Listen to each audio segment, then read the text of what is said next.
বেঈমান, দালাল, মির্জাফর এরা কিন্তু বেশি দিন টেকে না। কিছুদিন হয়তো খুব আনন্দ করে আরাম করে, কিন্তু তাদের পরিণতি অত্যন্ত খারাপ, ভয়াবহ, এবং মানুষ সবসময় তাদেরকে ঘৃণার চোখেই দেখে। তাই বলবো, বেঈমানি করে কোনো লাভ হবে না, সত্য ও গণতন্ত্রের পথে থাকেন। আর প্রশাসনকে বলবো, আপনারা নির্ভয়ে নির্দ্বিধায় নিরপেক্ষ থাকেন। আপনাদের সঙ্গে আমাদের কোনো বিভেদ নেই, বিরোধ নেই, বিবাদ নেই, এবং আপনাদের যেই ক্ষমতায় আসবে তাকে অবশ্যই এই প্রশাসনকে সত্যিকারে দেশের এবং জনগণের কল্যাণে কাজ করতে হবে, এবং সেভাবে কাজ করে যাবে। আপনাদের কেউ কোনো ক্ষতি করবে না। এই আওয়ামী লীগের মিথ্যা প্রচারণায় বিশ্বাস করবেন না যে বিএনপি ক্ষমতায় আসলেই আপনাদের চাকরি যাবে। এটা সম্পূর্ণ মিথ্যা কথা, আওয়ামী লীগের বানানো কথা, অপপ্রচার এবং ক্ষমতায় থাকার একটা অপকৌশল।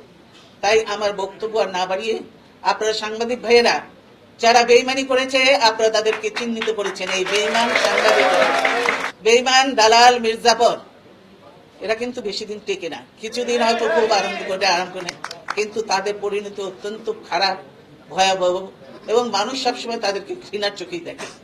তাই বলবো, বেঈমানি করে কোনো লাভ হবে না, সত্য ও গণতন্ত্রের পথে থাকেন। আমি কোনো সময় বেঈমানদের সঙ্গে হাত মেলাই নাই, ভবিষ্যতেও বেঈমানদের জায়গায়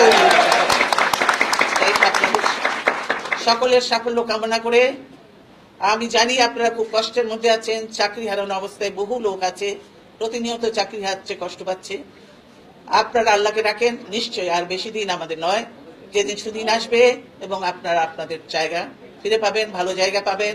এবং সংবাদপত্রের যে স্বাধীনতা শহীদ জিয়াউর রহমান দিয়ে গেছে, বহুদলীয় গণতন্ত্র যে দিয়ে গেছে, আইনের শাসন আমরা চাই, নিরপেক্ষ ন্যায় বিচার, এবং প্রশাসন নিরপেক্ষ, সুশাসন দেশে প্রতিষ্ঠা, শিক্ষা, জনগণের কল্যাণ, নারীর উন্নয়ন, এবং সকল ধর্মের মানুষের সমান অধিকারে আমরা বিশ্বাস করি, এবং সকলকে নিয়ে আমরা বাংলাদেশকে গড়তে চাই, এবং বাংলাদেশকে সামনের দিকে এগিয়ে নিয়ে যে পৃথিবীর বুকে অনেক উচ্চ আসনে বসাতে চাই।